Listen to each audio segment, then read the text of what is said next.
preparation para sa NMRA unsa may ato ang mga gihimong Grace? Maayong adlaw sa tanan natong mga nagsunod sa atong programa, no. Ang buhatan sa atong ang Provincial Tourism Office nangandam pod, no, bahin aning atong ang gipahigayon nga 2025 Northern Mindanao Regional Athletic Association Meet. Ato gyud po ni siyang gipangandaman ang ato ang host man ato ani is Juan Asenso Misamis Occidental, no. Bisan this is ang NAMRA is a DepEd activity but joint sila with our provincial government kay host man ang atong Asenso Misamis Occidental. One delegation man ta, no. So Juan Asenso Misamis Occidental as host. So ato gini siyang gipangandaman kay kaning NAMRA isa man ni siya ka medium sa sports tourism. And imagine there will be more or less 12,000 people, no, or delegates or participants ang muanhi diri sa atong probinsya sa Misamis Occidental.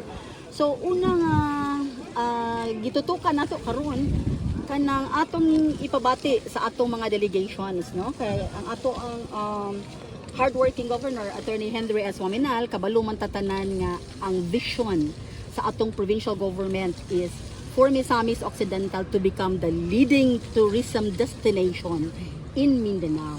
So ang NAMRA isa ni siya ka opportunity nga atong ma-showcase kung unsa pod ay kagwapo ang mga tourist destination diri sa Misamis Occidental. So ang atong mga delegations, no, ato silang gi-group tour, no. In fact, karong adlaw atong gi-expect ang malay-balay delegations of more than 400 members sa ilang delegation mula diri sa atong Asenso Olzamis Wellness Park, no, para ila pong makita ang kagwapa ning maong tourism destination.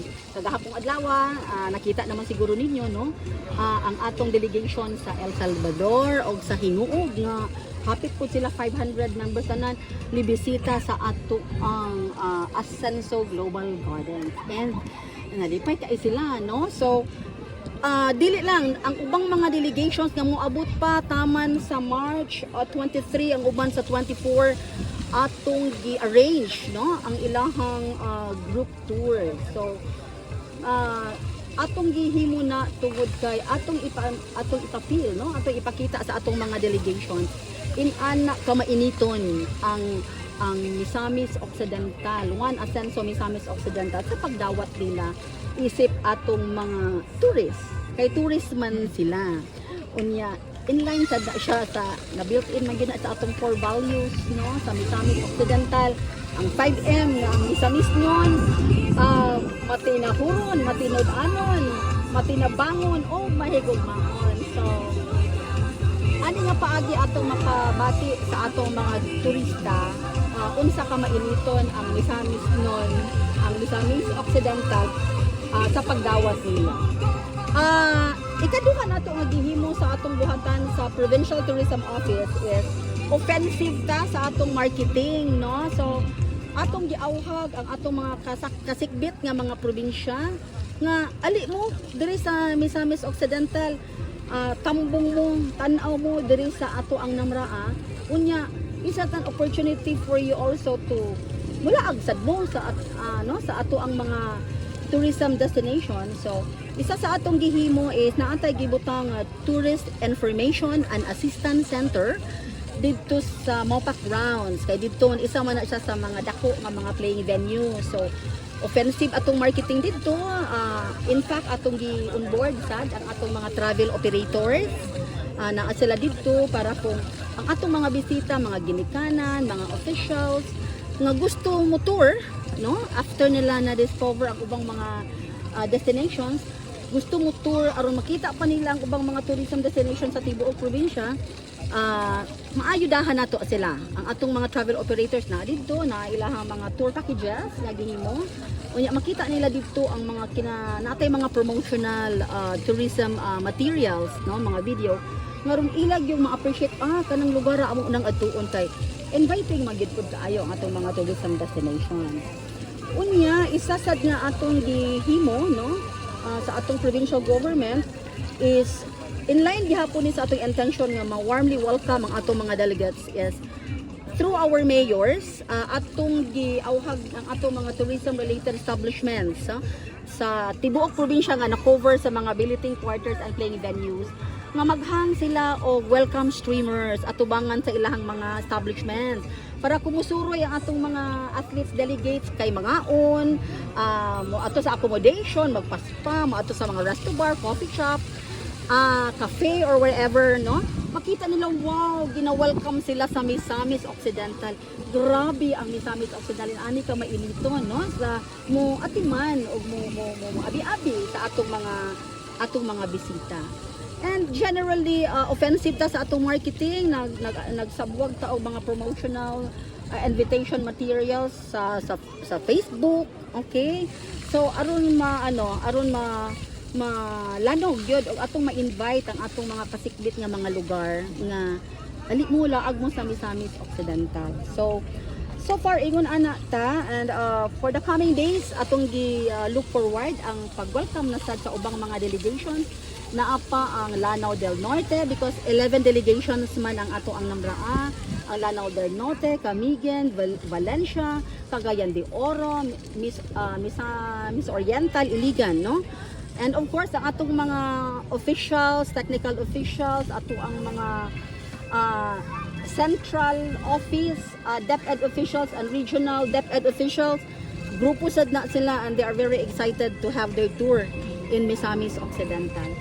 So, ang ato lang ani, we are glad that Namraa really is a way wherein we can showcase what Misamis Occidental has, no? And in line ni siya sa ato ang direction na Asenso Turismo, Asenso Misamis Occidental. Ma'am Chris, doon na ba tayong mga pasalubong center or mga mga pang-giveaways or pasalubong sa ato ang kwan nga i-display sa yes, of course. Kay ang food tourism isa man na sa kalihukan sa turismo. Naatay mga trade murag bazaar, food bazaar, no? Og mura og kanang stalls and booth na asulod sa Mopac Complex. So dito makita ang tanang display sa mga pagkaon, mga souvenir items na dito para ang atong mga bisita mo adto dito ma-showcasead kung unsa ang atong mga local products dinhi, no? Atong mga medium small economic enterprises nag-display sila sa ilang mga products, so makita sila and then malipay sad atong mga bisita nga ilang ma-experience ang mga lami sad nga mga pagkaon ug mga handicrafts, no, sa Misamis Occidental. Ma'am Chris, timong ginaingon nga mga 12,000 kabuok ang ato ang gi-expect nga moabot nga mga bisita, mga turista nato. Ang pangutana nato ni how prepare ang ato ang mga LGUs nga dunay mga tourist destination sa pag-accommodate nila kung mga dito sila dito. Actually atong gi-meeting man ang atong mga tourism officers, no? City and municipal tourism officers. So ato put silang gi-head up, ready man, always ready man sad na sila. So they are expecting nga naabgyud po mo bisita dito, no? Kay gilaliman ka anang ubay-ubay magyud ang atong mga turista. And they are ready ang ilaha ato ang mga receptionist dito sa ilahang mga tagsa-tagsa ka mga tourism destinations. So ready na sad sila, no? In sa tong mo avail sa ilang mga existing services, like for example sa Pangdalaga, no? Kinsa tong mga maato sa floating cottages, sa floating playground, no? So ready na dito ang atong mga community-based tourism organizations, atong mga women association nga magluto sa ilang mga pagkaon dadon sa kanang floating cottages. So ready na sad ang atong mga tourism destinations kay ang atong governor, unified man sila sa atong mga mayors and ilat sad po ning gihisgutan o ilat sad po ning gipangandaman, no, nga mahimong memorable, enjoyable o fruitful ang pag-anhig yun sa atong mga turista sa Misamis Occidental. Possible impact ani sa atong probinsya. Dili man po ekonomista or economist, but ato yung makita nga ang sport tourism kay syempre nag-anhi man sila motuyok gyud ang ekonomiya sa Misamis Occidental kay kung anhi na sila dinhi, syempre mukaon sila, magsuroy-suroy sila, mubisita sila sa atong mga tourism destinations, mukaon sila sa atong mga kan-anan, no? Ug mo-avail sila sa mga services sa atong mga business establishments. So ang atong mga micro, small, medium economic enterprises nga nagkuan og mga local product na to, handicrafts. So normal man gyud na sa usa ka lugar kung moanha ang tagalaing lugar, murag dili na muuli kung walay pasalubong, no? Walay madala. So they will really buy something from Misamis Occidental na ila pang madala, no? And medyo muuyog ang ekonomiya sa Misamis Occidental with this activity. Ma'am, sa dakong suporta ni Governor Henry Waminal ug sa atong Asenso Administration, unsa imong gustong ipaabot sa atong gobernador nga grabe gyud kainit ang suporta labi na ang pagpalambog sa turismo? Grabe gyud kaayo ang sa hard work, no? Sa ang hard work nga gipakita sa atong hardworking Governor Henry S. Waminal. And ang ato lang yung makita nga kusog is kana bitang unity pod sa atong mga leaders, ang atong mga Asenso leaders, they are really united to prepare for this.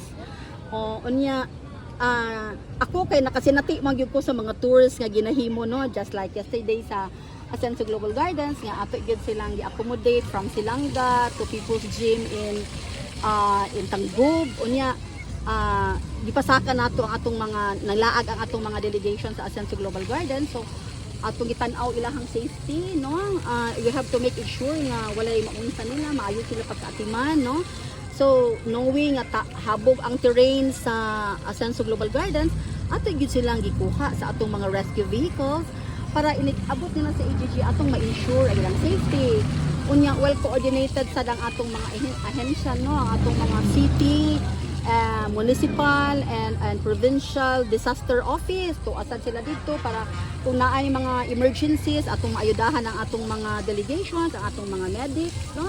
Ato ang IPHO, City Health Office na agi dito sa mga lugar. Just like yesterday, na usa ka bata nga pag-abot niya medyo nagsuka-suka, naglay ng lawas, na atiman dayon nato sila because atong gipangandaman, no, naagi atong mga medic, disaster. So everything was well coordinated. Ang atong mga PNP, no, naa sila tanan, no, and atong mga LGUs gyud on board sila tanan, like the city of Tangub, no, there were welcome dancers, there were drummers, and then welcome streamers and tarpaulins, we hang them lays, no, and then of course ato pud silang na-providean sa ilahang pagkaon. So dili lang ingog unsa, modesty aside, no, makita nato ang mga comment po sa mga bata and say, wow, it's their first time experience nga they participated in AMRA, and they greatly feel how they were warmly welcomed and being attended to.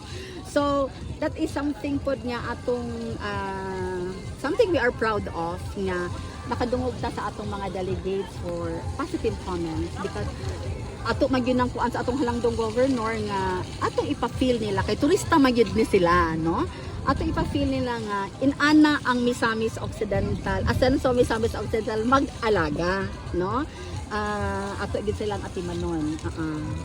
Okay, so siguro Ma'am Chris, dahang salamat sa tanan nga mga information. Hopefully nga mahimot ang successful giniini nga mga ako na lang po i-take og opportunity, no, sa atong mga kasikbit nga mga kasilinganan nga mga probinsya sa Lanao del Norte, Lanao del Sur nga dili athletes, no. Ali mo sa Misamis Occidental, tan-aw mo sa ato ang Northern Mindanao athletic competition, and then take that as an opportunity to also experience what Misamis has to offer, Misamis Occidental has to offer. Laag mo sa atong mga tourism destinations, unya kung naamoy mga group tours, gusto mo laag, ayaw mo